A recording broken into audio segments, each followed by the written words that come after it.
Welcome to SuperTalk, the podcast that scratches your superhero itch.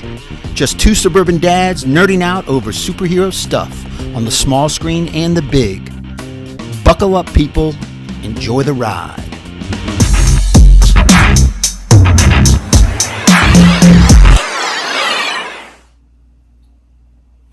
All right, brother, you ready? Let's do it. Sounds good. In 3. Welcome to Super Talk, the weekly podcast dedicated to news and reviews of comic book media on the big and small screen. This is episode number 28. I'm your host, Brian Professor Pettis, and with me, as always, is my illustrious co-host, Titanium, Tony Estrella. Titanium, it is here. The fabled double review episode is here. Yes, we've been promising the fans, and we're going to deliver today. It's I don't know how much space you got left on that computer. Not a whole lot. We got a lot to talk about. We've got a big show for the fans. We've got our review of the Black Widow movie. We're going to dissect the Black Widow, and we're going to get into Black Widow. And then we've got a review of the Loki finale, which you and I just finished watching. Yep. Several minutes ago. Boy, do I got a lot of questions. And man, that was a mind-blowing episode. It really was. And we'll get into that. Yep. But before we do, we always want to start by thanking our sponsor, Studio GG Studios, home of the main band, Corn on the Cob. Thank you for everything you do for us, Studio G, and we want to return it back to you. So all of you listeners out there, please give them a like, give them a favorite, go visit their YouTube page, show them some love because they continue to show us love, and they got a lot of cool stuff going on right now. Yeah, right? Lip Smacking is their new hit. Their new no, video. It's not. Yes, it is. Hang on, that's the name of their new hit. That's the name of their new hit. Lip Smacking. Lip Smacking. Lip Smacking. Go to Studio GG Studios, check out Lip Smacking, and enjoy. It's a show. It's an absolute show. Studio GG Studios, home of the man band, Corn on the Cob. Good stuff. I mean, I guarantee you will enjoy Lip Smacking, their latest video. And then I told you about the Aaron Rodgers last episode. Not Aaron Rodgers, that's a quarterback of the Green Bay Packers. The lead singer of Stained. Aaron Lewis? Aaron Lewis.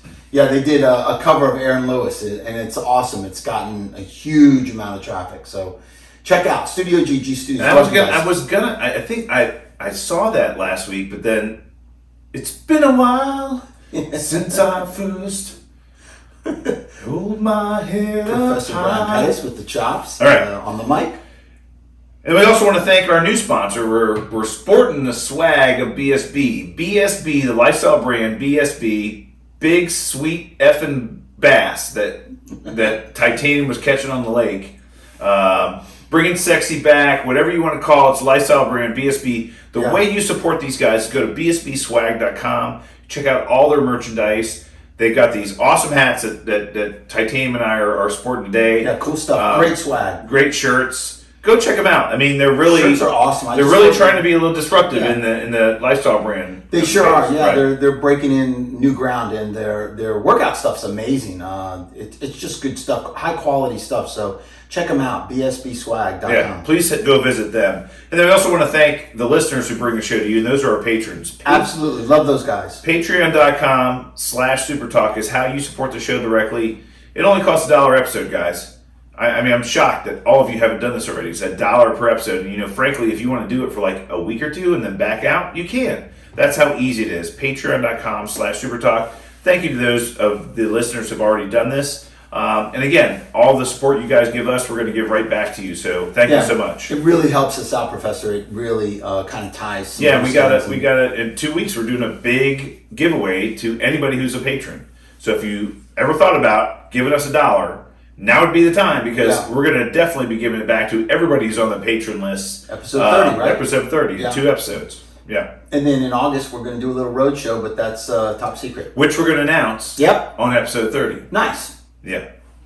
All right, well, without further ado, let's let's start with Black Widow. So you and I venture out to the movie theater. Yeah. We brave the COVID-19 variants and everything, and we said we're gonna screw it all. Yeah. We're going to the theaters. We're gonna watch Black Widow in it's 16 by 9, glory, and we're gonna get all the Dolby surround sound in the movie theaters and grab some popcorn and sodas and just watch it. Yeah, and it was awesome. It felt really good to be in the theater watching that kind of big Marvel blockbuster kind of film. It was great. I wouldn't call the theater crowded, but I would call it busy. It was busy. You're right. It was not crowded. No, it was not the show we saw, at least. It wasn't full, but there were people there. There was a lot of people there. So what I'll say, maybe half full, and it a little more than half, but right. It wasn't full. No, by no means. But I was just so happy to be in the theater again. It was great. What a great movie to see on the big screen. This is a year that we've been waiting to see. Oh, over a year. It was last May, right? It was supposed to come out? It was supposed to come out in May. Mm-hmm. So we've been waiting for 14 months for this movie to come out. May 2020, yeah. Holy crap. Yeah. And we finally got it. Yeah. All right, I want to hear, I remember talking to you about it a little bit when we walked out of the theater. You just loved it. You thought it was great. You thought it was fantastic. I thought it was absolutely was great. I thought the action was unbelievable. Like from start to finish, you sit down in that chair and every, the slow parts, if there are any slow parts, are very minimal. And the action starts off and it just keeps compounding. The action just keeps going and going and going. And I thought it was great. It was one of the most action-packed Marvel movies that I've seen. Just a great, imagine like Infinity War fight. Probably not that extensive, but not like Endgame fight, but that kind of action sequence, like boom, boom, boom, boom. I thought it was great. Is it in my top 10? No. Is it in my top 15? Yes. Really? Yeah, I do. Great backstory. I thought it was clever the way they gave you, Natasha's backstory and how she became a widow. I think that was long due for that character to develop and finish that character arc for her. I really enjoyed it. Your thoughts? I was not as happy with it as you were. And I think a lot of that had to do with the delays. Yeah. Every one of those action sequences, you're talking about how they were great, every single one of them we had seen. We had seen the fight with Taskmaster on the bridge. We had seen the parachute, we're parachuting out of the thin air and falling to earth and we're sliding on stuff. We've seen that fight scene. We had seen the fight scene of her fighting all the other Black Widows. We'd seen, Yelena Belova and Natasha fighting against each other in the apartment building. We've seen it all.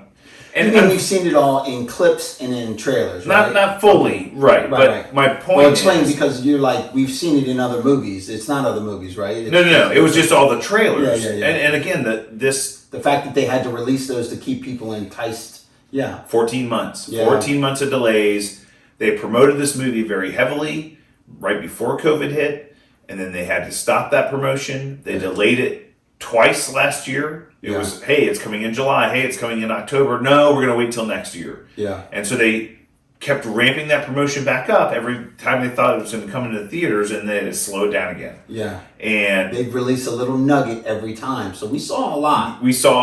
Yeah. And I can't help but feel that a lot of those action sequences that you thought were fantastic, which they were, I'd seen so many clips from them. It was like, okay, maybe the fill's in the front and the back of it, but I've already seen the middle. Yeah. So I was a little disappointed in that there was really very little of the plot left unknown or left unseen. And they left a few Easter eggs out there, or a few kind of unhidden things that they didn't do. But I will say that this is probably one of my least favorite Marvel movies. Wow. Really. I would put it in my bottom 5. Easily. Really? Yeah. Wow. And this is no slight against Scarlett Johansson. I think she's played that character fantastic, and I think she did in this movie as well. I think one of the best parts of this movie was the introduction of Yelena Belova, and Florence Pugh did a great job with that role, the comedic relief that she brought to that role, and that was the best. Like, we were talking about that, her like funny little quips about the poses that Scarlett Johansson would do, and she would land on the ground. But that was hysterical, and she was really kind of funny. Yeah. And I thought she did great. Yeah. Great comedic chops. Oh, for sure. The Red Guardian stole the show. Alexei. He did very well. Yeah. It was hilarious. I thought, some of the backstory of, how he and who did, what's her name? The mother, or the pseudo mother. Melinda were the manufactured mother and father of this family that was placed sleeper cell in the United States from the Russian government. I thought that whole backstory was great, and I thought the way they set it up, and here's how they got, they come back they finally escape and they land in Cuba, and the two girls get taken away and taken to the Red Room. Boom. Yeah. I mean, and then ultimately find out that Natasha's able to leave the Red Room, but to do so, she'd been recruited by Nick Fury and S.H.I.E.L.D., but to do so, she had to kill Dreykov's daughter. Well, Dreykov himself. Well, Dreykov, but Dreykov's daughter was kind of like, she put a bomb in Dreykov's daughter's backpack. Yeah, she was collateral damage. Damage, right? But to get out, she was so desperate to get out that if that was what she needed to do to get out, that's what she was going to do. Yeah, I thought that was all great. Yeah. That was that whole backstory. Great Backstory is fantastic. Yeah. Making Dreykov the big bad of the movie. Okay. For her, he kind of was. I mean, he's been her nemesis forever. He's the one that put her in the Red Room. Loki mentions in Avengers 1, Loki mentions, her red, that much. The red on her ledger. Yeah. Right. Dreykov's daughter. He actually says Dreykov's daughter. So he knows everything, and that's, I guess, from Barton. When he mind screwed with Barton, he got all that information. But you didn't find it odd that has been or are hundreds of widows out there in the world that we've never heard of or never seen? Well, we knew that there was a network of widows. That Natasha was probably one of the greatest, the best, the leader of them, but. Yeah, I thought, remember, Natasha's been out of that scene for a very long time. Right. So he's had plenty of time. Like they said, they've gone through hundreds and hundreds of girls. 1 out of every 20 might make it. He kills the rest of them, and he keeps recruiting new girls to put in the Red Room and turn into widows. So, what did you think of the treatment of the Taskmaster character? It's different from the comics, for sure. Right? Wildly different. It was a guy named Michael something, right? No, Tony. Was it? Because her name's Antonia, and yes, his name is. You know what? I'm okay with it. Tony Masters is the guy's name. Yeah, that's Taskmaster. That's interesting. But I was okay with it. I didn't mind it. They've changed a lot. They've kind of blended a lot of comic book characters into making. A character to develop the story. And that was the big reveal. And spoiler alert for those of you who haven't seen the movie yet. The big reveal was that I'll mark this as spoiler on YouTube so we don't get in trouble. Yeah, the big reveal was that Taskmaster we'd seen in the trailers many times ends up being Antonia, Dreykov's daughter, who Natasha thought she killed. Yeah, but she was able to make it through the fire or the bomb, which is unbelievable. Yeah, she had a bomb strapped to her backpack and she made it through it. And when the bomb goes off, she goes and gets the whole. If I've watched it several times, the whole floor was rigged to implode and to blow up. It wasn't just in her backpack, but she gets something in her backpack and then she goes to Dreykov. She runs towards him, and then Barton says, Natasha, are we clear? And she says, yeah, we're clear. And then the bomb goes off.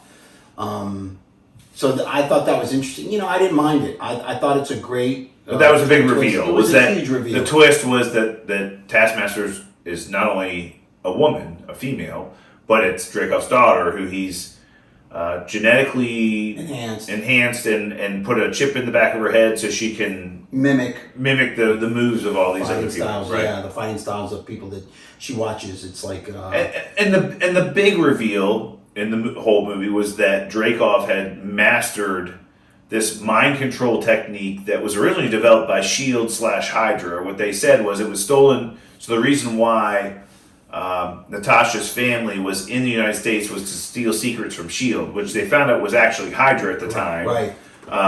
That had infiltrated S.H.I.E.L.D., but they developed this mind control technique that allowed them to genetically mind control people. They could basically take control of people's minds and make them do whatever they wanted to. Chemically mind control people, and that's what he was doing with all the widows, And there's their free will, right? And there's this antidote that was found very early on in the movie, which we thought in the previews and the trailers it was like a super soldier serum for the Black Widows, but it wasn't. It ended up becoming an antidote. And anybody who was exposed to the antidote, the mind control was lifted, and that's how Yelena Belova was originally freed from the control that they had over her. Yeah, one of the older widows, had developed it secretly and used it on her to free her from the mind control, which was interesting, and ultimately freed Taskmaster, which was Antonia. At the end of the movie. So I thought it was a good story. I mean, it was a great backstory. It kind of closed the loop.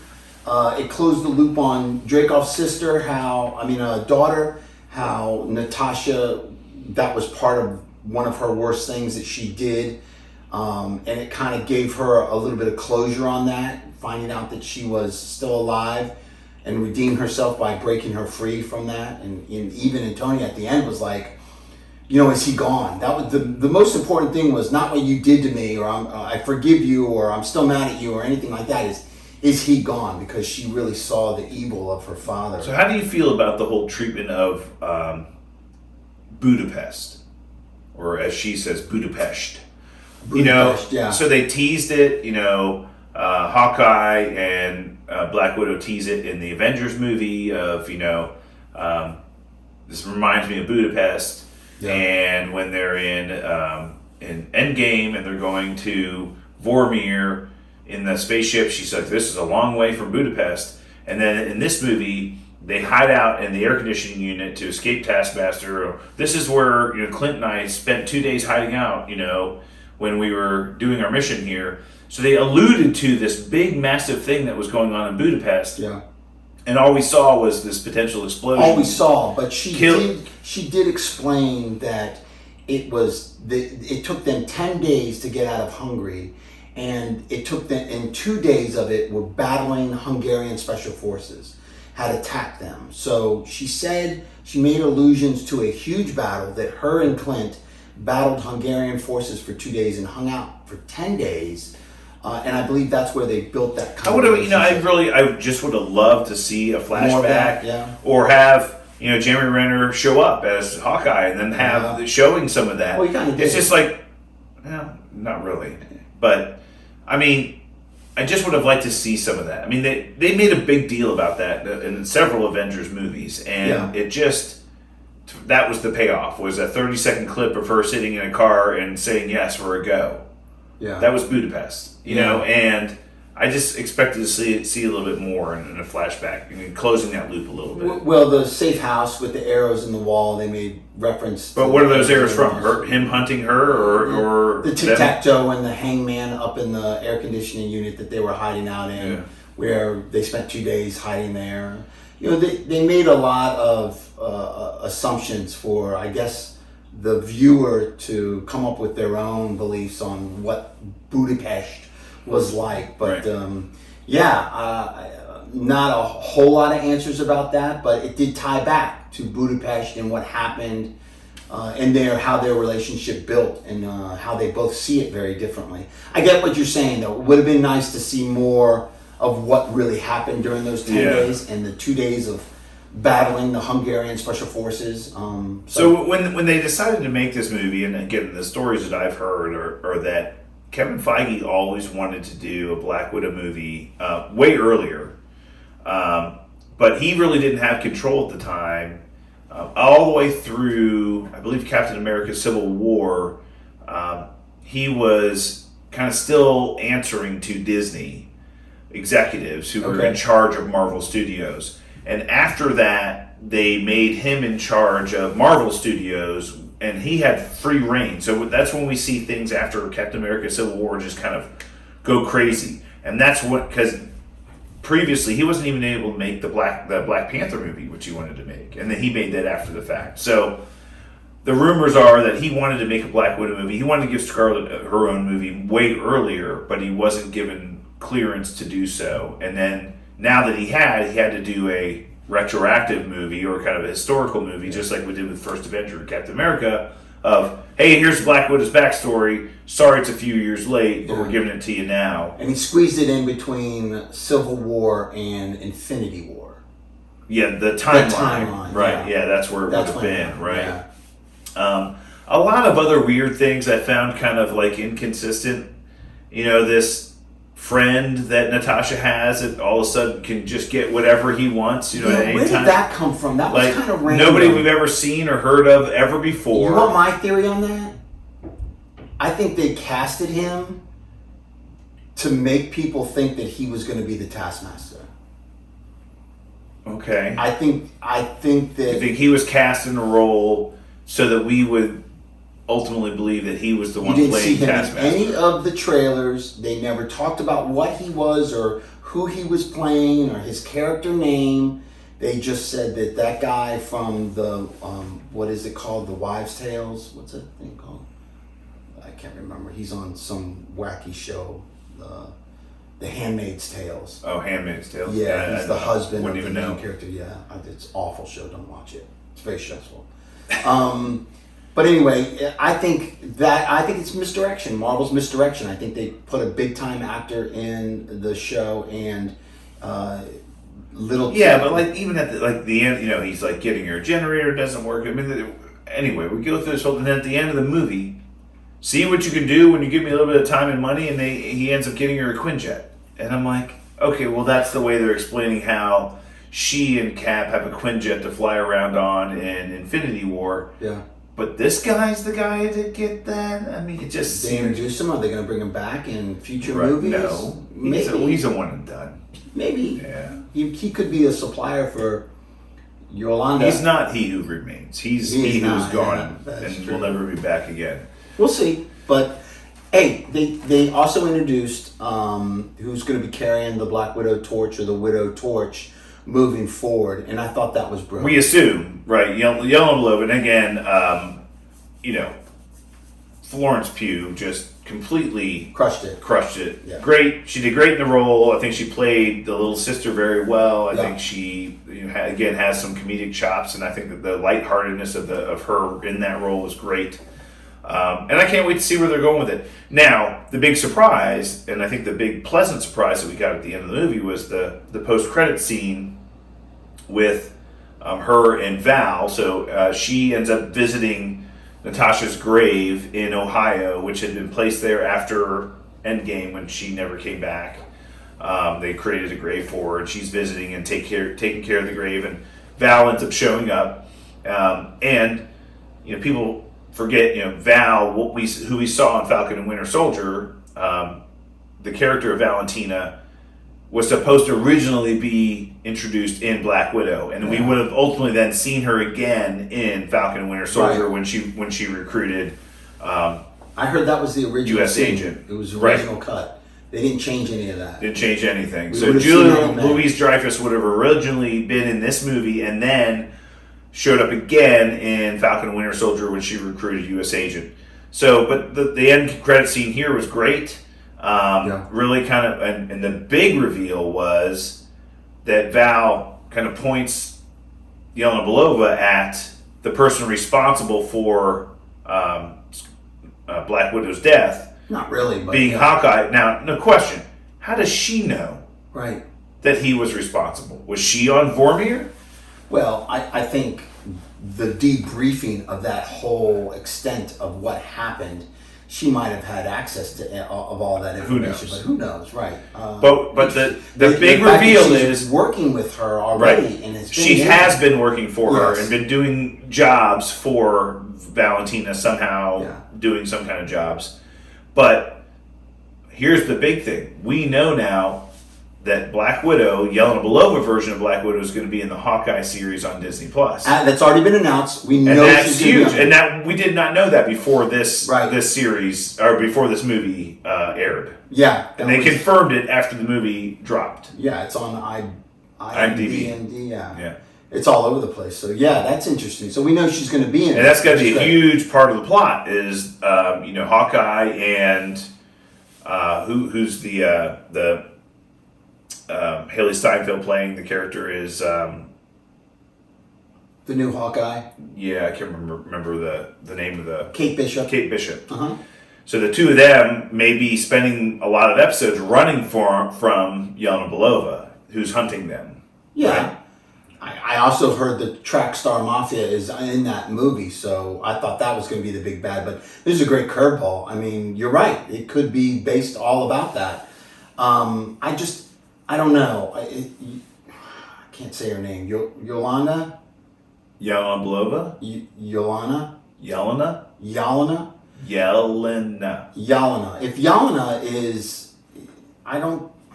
is she willingly working for Val, knowing that Val is doing some back channel shit? I mean, we don't know if Val is bad or not, but does it open the door up for Thunderbolts? Thunderbolts? That's the big question, right? Is Valentina working for somebody? We know Ross is involved because he was in the Thunderbolt Ross. Mm-hmm. Is that who she's working for, and are they setting up kind of a future Thunderbolts? Yeah. And by the way, he looked terrible in. Was it me or was it? He looked worse than he did in Endgame. Okay, so in the one of the trailers, wasn't he a lot younger? I don't know if they were like going way back in time in the trailers, but they made a joke of that. Is this like your third cardiac bypass or whatever? And he was on a cane, walking on a cane in the very beginning of Black Widow when she kind of tricked him. They thought that she was in one of the train stations in the bathroom and she was watching them, and it made the viewer feel that they were coming down on her position, and it was just a tracker in her suit that she had left in the train station, but she was on some boat to Norway or Greenland or something like that. So I thought that was great. That was a great twist. But yeah, he looked kind of weird, and he looked kind of weird after that, like when they were closing in on the position of her when she called them originally. So I think they're setting up the Thunderbolts. I think Val works for Thunderbolt Ross. That would be very cool. I do like her though. I like Florence Pugh. I think she really stole the show. And some would say that this was her movie, not Scarlett Johansson. Yeah, I just found it weird though. They made William Hurt look very strange in this movie, and to your point, I don't know if they were originally trying to make him look younger because it was further back in time, but we saw William Hurt in Endgame. Well, Civil War. He was in Civil War, and then we saw him in Endgame. Yeah. Infinity War when they brought Infinity War and this is supposed to happen before that, and he looks terrible. Yeah. I mean, that was just strange. I don't know whether I could have sworn that in one of the trailers they gave him that young anti-aging CGI thing. Yeah. I don't know. I didn't see that several times. Yeah. So again, look, I was so happy to be in the theater, so happy to just be watching a Marvel movie in the theaters, and to your point, the action scenes, it was all Marvel. It was all action all the time. It was fantastic to be there. I'm just glad we got over it, because now we can move forward with the movies we know are coming, like Shang-Chi and Eternals and Spider-Man No Way Home, and we're over the hump. Yeah. This was the movie that was delayed the longest, and we're now done. Yes. And they introduced some key characters, I think, which was important. Some great characters. One of the things I did like about it is the fact that the team of widows took the Red Guardian and Melinda and Taskmaster away. What happened to them? I guarantee you we're going to see them in the future. I think they're going to bring some of them people back. That was one thing that bothered me. Number two was what you mentioned, the guy. I think he was a good one. throw off to throw fans off. Because they showed him at Comic-Con. Yes. Brought him on stage. Yes. He's playing an undisclosed role. Correct. I think they did that so that everybody would theorize that he was Taskmaster, and he wasn't. He was a third or secondary character at best.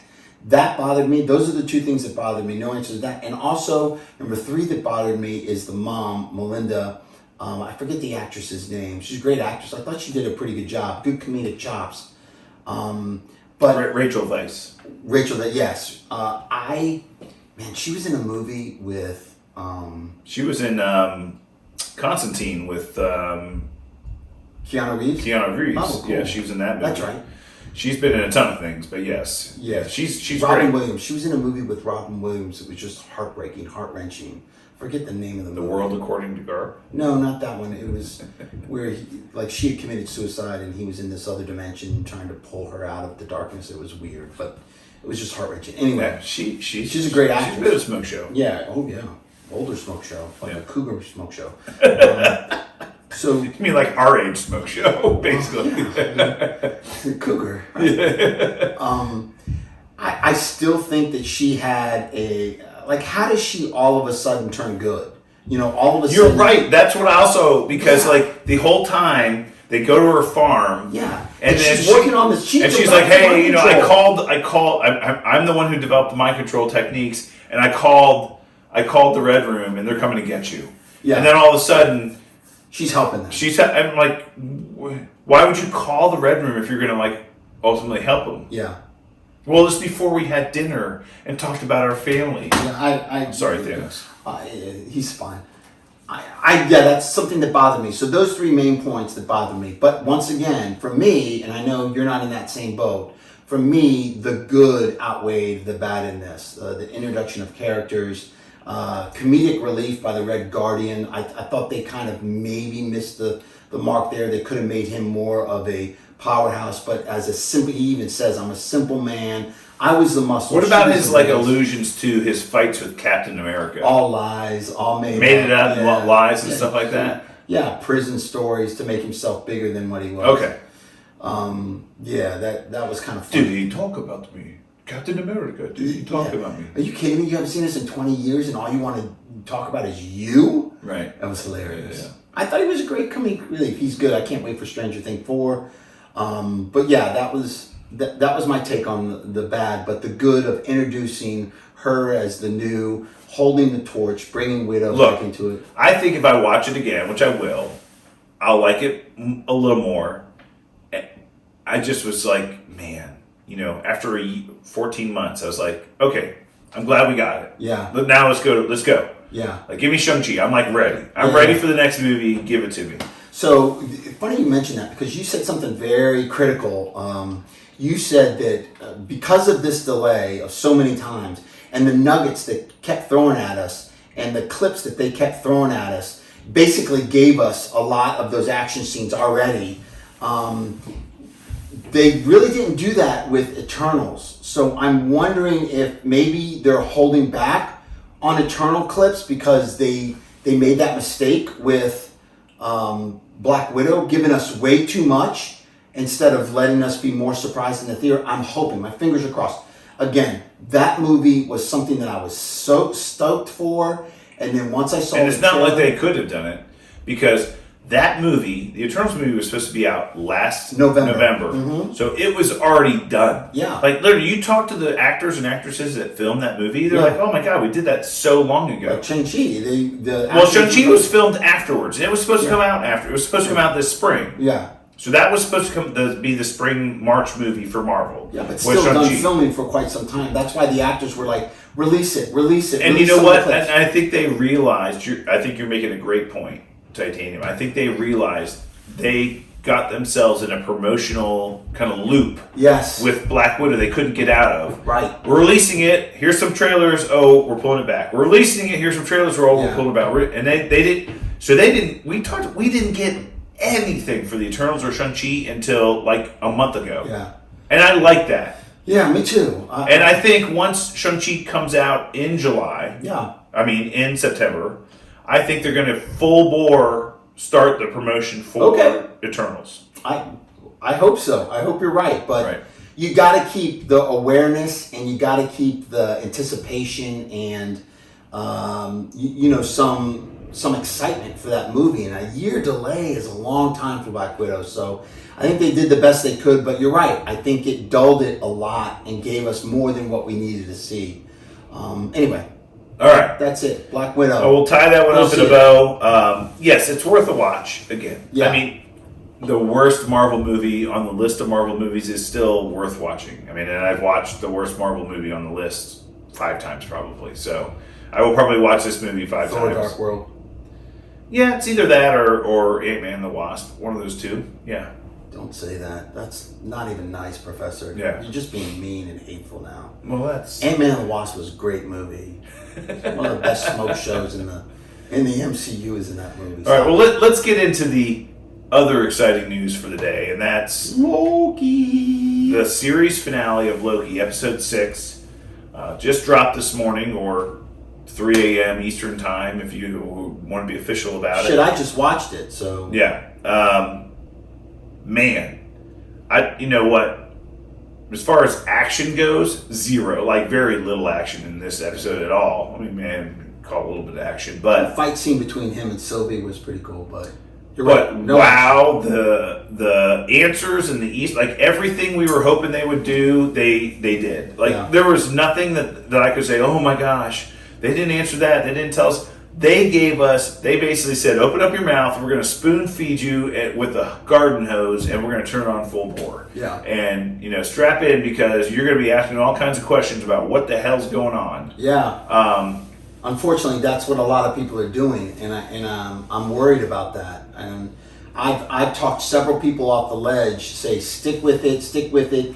It's important for Phase 4. You need to know what happens in Loki to understand Phase 4. It's all about, Doctor Strange, the Multiverse of Madness. It's all about Spider-Man, No Way Home. It's all about Ant-Man, the Quantumanium. The next several movies, except for Eternals and I believe Shang-Chi, will be about this. And here's the reason why, because those 2 movies were filmed way before the Loki series was filmed. Yeah. Those 2 movies would have been released before we ever got Loki. Yeah. So Loki was always on the slate for kind of this spring.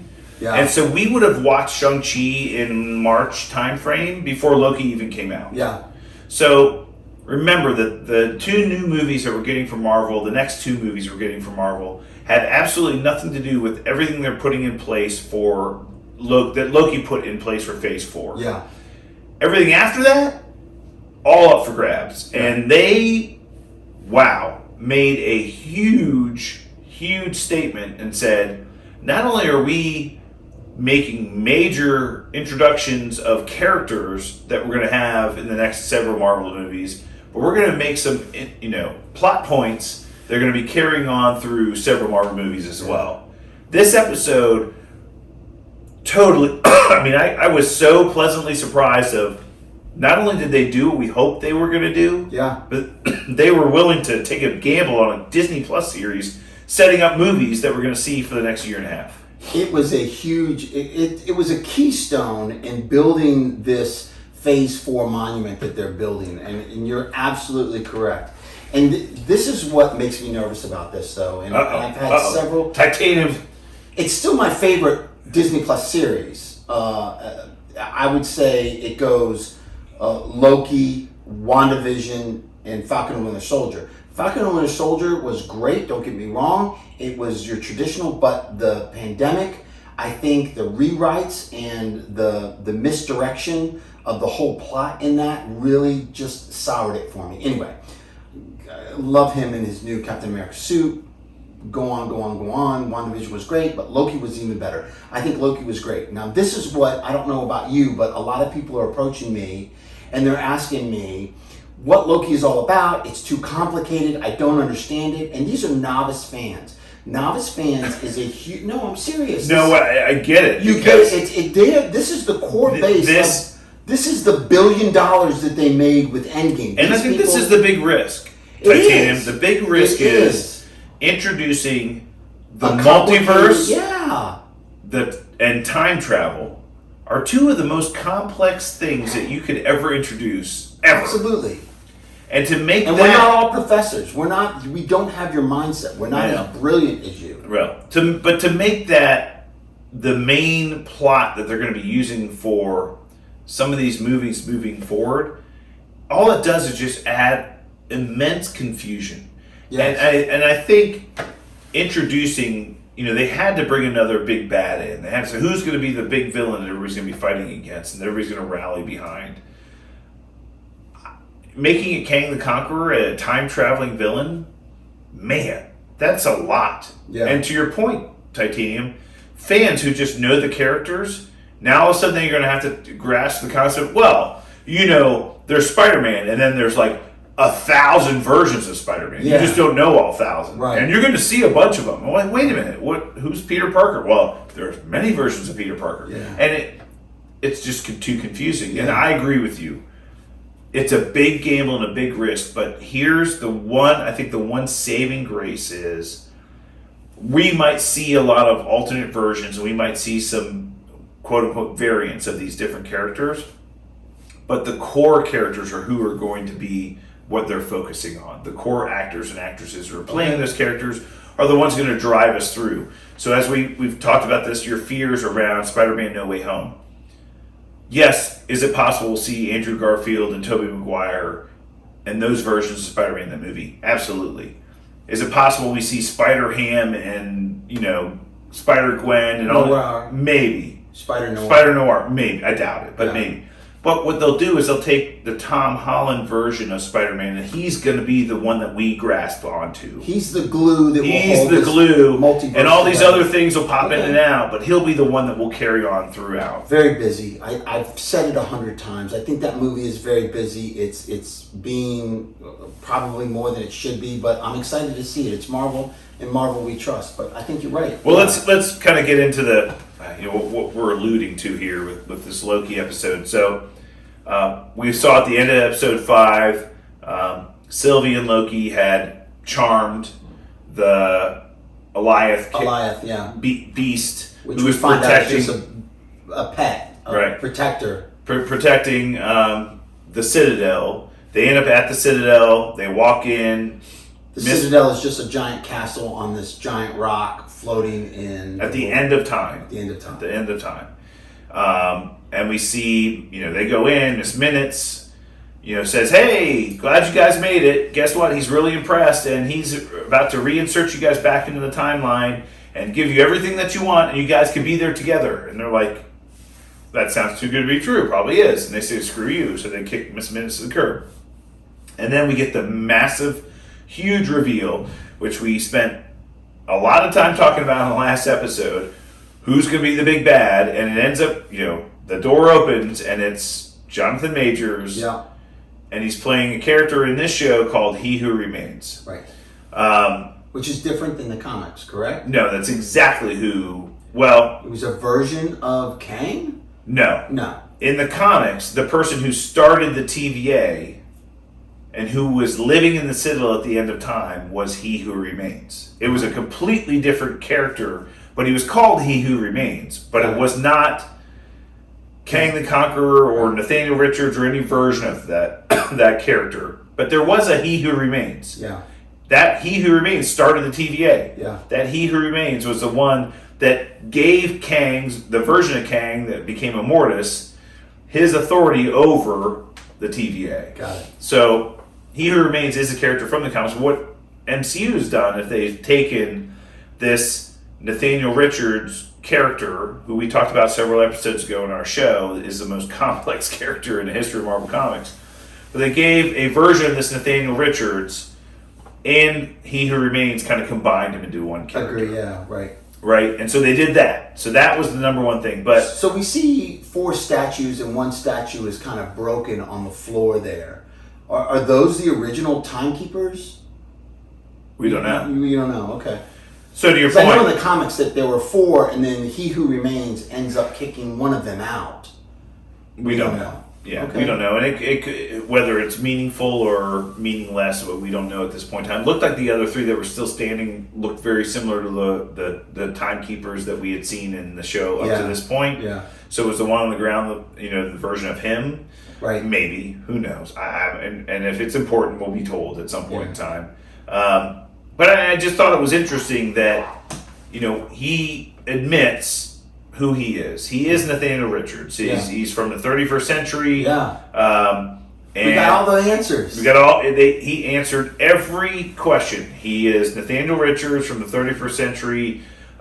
He discovered that there were multiple universes stacked on top of each other, and all the other versions of himself from all those other universes all figured it out at the same time, and they ended up kind of coming together and sharing ideas and stories technology and knowledge and liking each other, and it was very cordial. But then a handful of them decided that wasn't good enough. They wanted to conquer new worlds, and they wanted to conquer new universes, and this ended up in this multiversal war.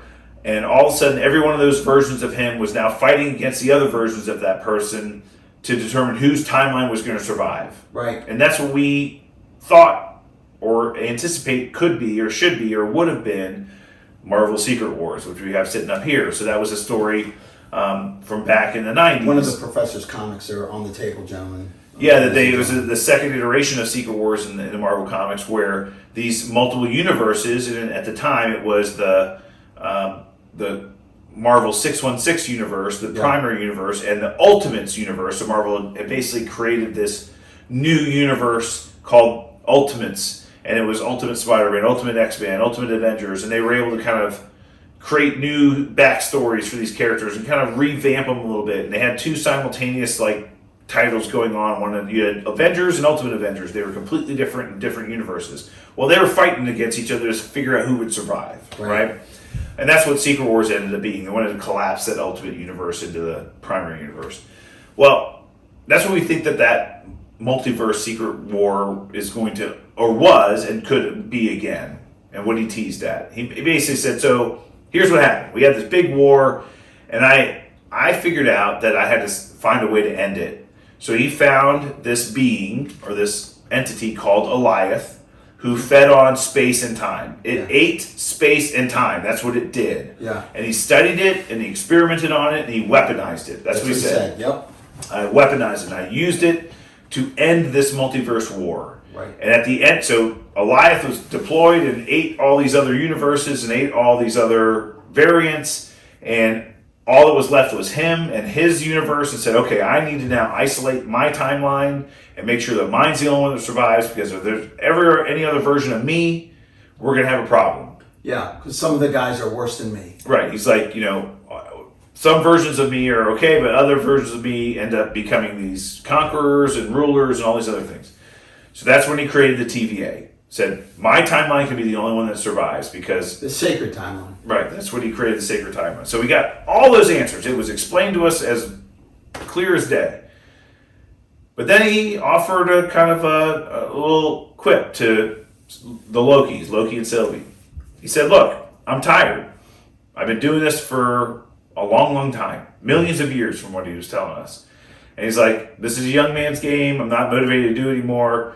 And you guys have been brought here, and I think you guys can do it. So I'm going to put you guys in charge of the TVA.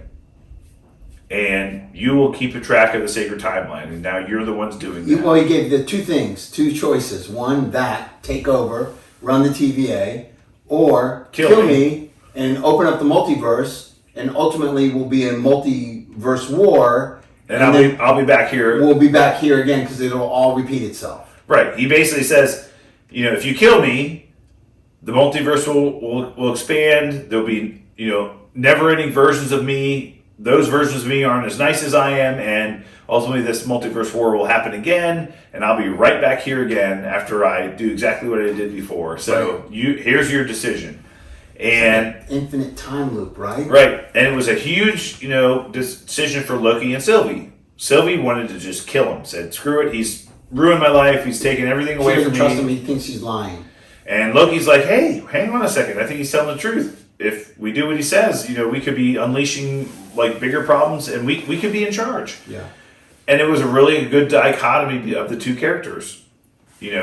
Sylvie is unable to trust anybody, and Loki is unable to be trusted by anybody. Right. And so they were like fighting against each other, and we did see a fight, right? Yeah. And a kiss. And Ultimately a kiss, yeah. I thought the fight was kind of cool. I thought it was... Yeah, and Loki didn't want to hurt her, and was trying to stop her from killing him, and she was very hell bent on killing him.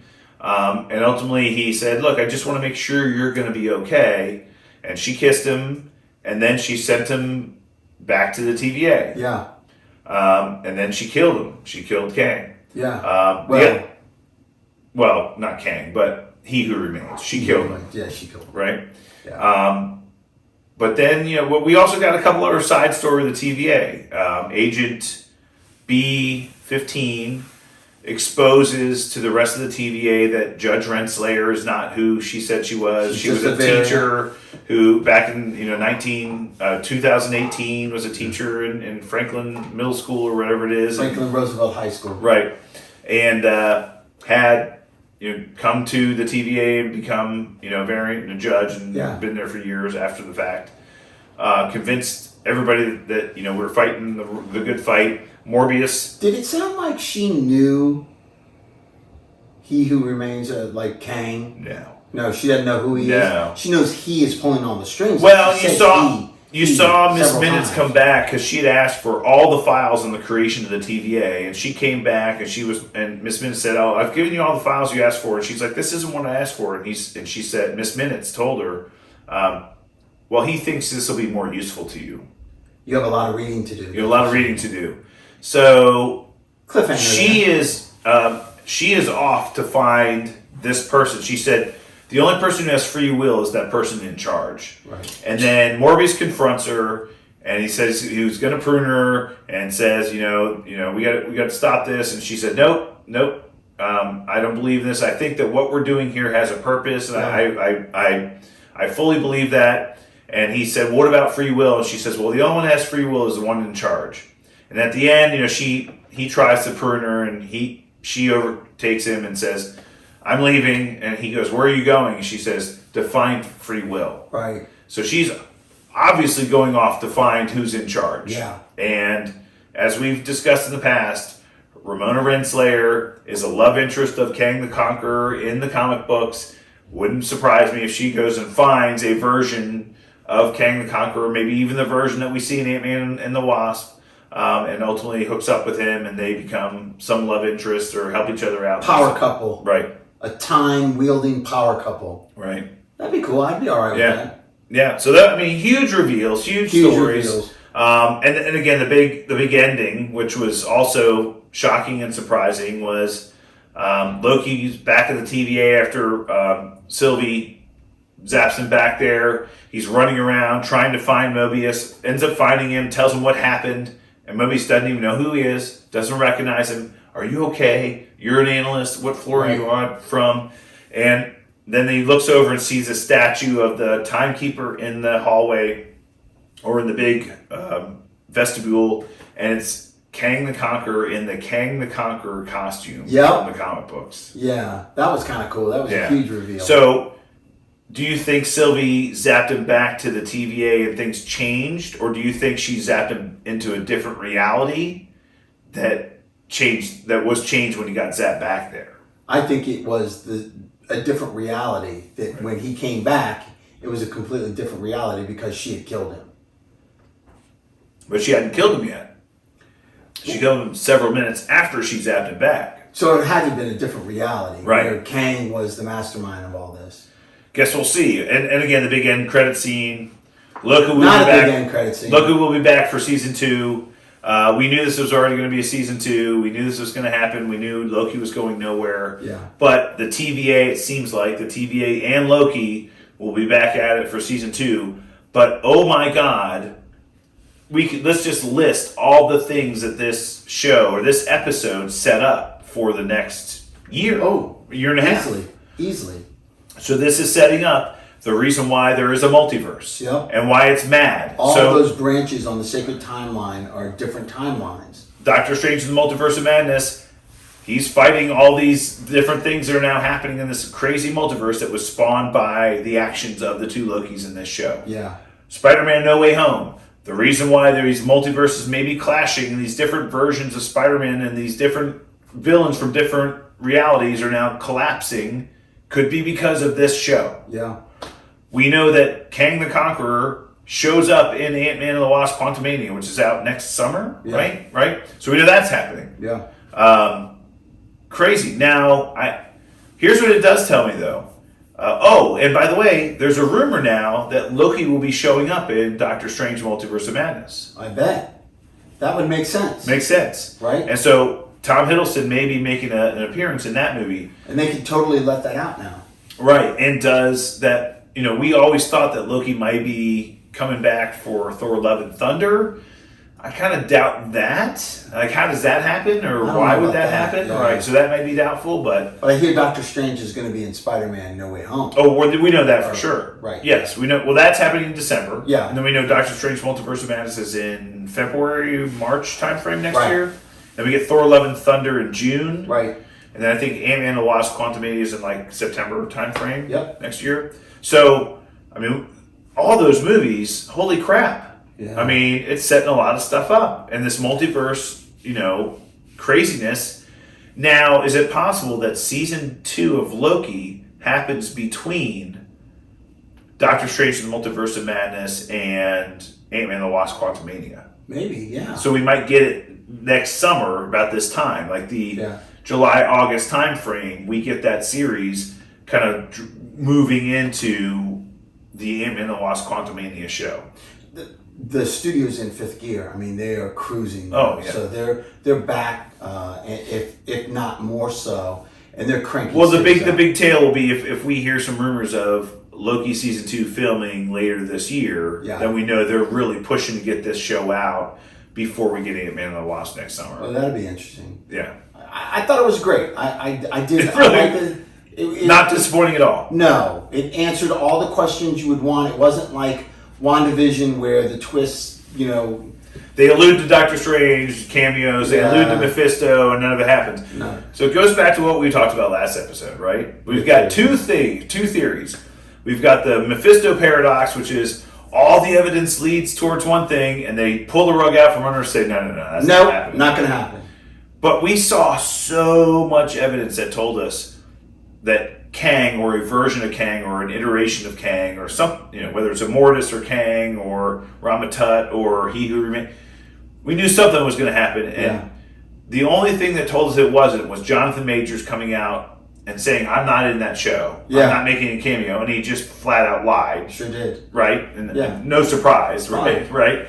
Fine. But we're surprised and pleasantly surprised that he was in the show. Yeah. So we got it. We got a version of Kang. Even though he's acting... you wanted to talk about that. Yeah, I wasn't a fan of it. It was almost like he was a carny. Like, he was a carnival kind of mastermind. Not really a villain mastermind, or not really somebody... You seem to meet him to be more cold and calculated and very put together and more calculating. Someone that could put this type of event together and structure. He seemed very aloof and very comedic and making jokes and making fun of people. I would put him like Willy Wonka. Right. Like he was like acting like Willy Wonka. But now knowing that he was just a variant and there's other variants of him, we might see somebody acting completely different. So Jonathan Majors is a good actor. Yeah. Number one. So what I think is he acted this role this way to differentiate it from the version of Kang the Conqueror he's going to be playing in Ant-Man and the Wasp: Quantumania. Okay. So that version may be much more cold, calculated, put together. Like a Thanos type evil. Exactly. Yeah. And this version is a little more kind of like off the wall, kind of jumping back. Quirky. Jumping on the table, and eating the apple. Maybe he's acting that way to kind of differentiate this version of him versus what he's going to be playing in other movies. Yeah, a little goofy, a little Willy Wonka-ish, like a carnival sideshow guy, Hey, step up to the scale, I'll guess your weight. That kind of attitude. But you're right. That's probably why he's acting that way, and because Kang is going to be completely different. Yeah, could be. Good. But man, didn't disappoint us at all. No. And again, we think, and you mentioned this previously, I believe that Kevin Feige came out and formally announced that Fantastic Four is going to be the last movie in Phase 4. Correct. And we assume that that movie is coming out in summer of 2023, so 2 years from now. So August, September timeframe, 2023 is when we're going to get that Fantastic Four movie based on the slate that we've already seen announced. That's kind of what's next. So if that's the final Phase 4 movie, is this where Fantastic Four movies where all of the Marvel characters are coming together to defeat this villain of Kang the Conqueror, or is it just a ramp into Phase 5, which is really the setup for Secret Wars? A lot to be answered, a lot of questions, and I don't know. I really don't. That's mind-blowing. Phase 5 is so far away. I'm just really looking for the first half of getting into Phase 4. You know, I'm excited. Look, the show was, let's just break it down. The show was great. Yep. Tom Hiddleston crushed it. Killed it. Crushed it. Sylvia DiMartini crushed it. She was great.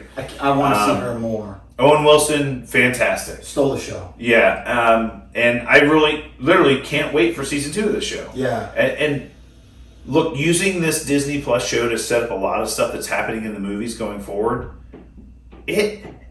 how helpful is that to Marvel? I mean, just think about that. You're going to come out with a movie, and you might spend the first half hour of this 2 to 2.5 hour movie developing characters, introducing people that you don't know, introducing characters, right? You have to do that. Now, they just spent a whole entire Disney Plus series introducing characters, and you don't have to do that in the movie. Right. It's brilliant. Yeah, it really is brilliant. No, I agree with you. I thought it was great. I'm excited for it. It was one of my favorite Disney Plus shows. Again, my fear is that it's a very complicated subject matter.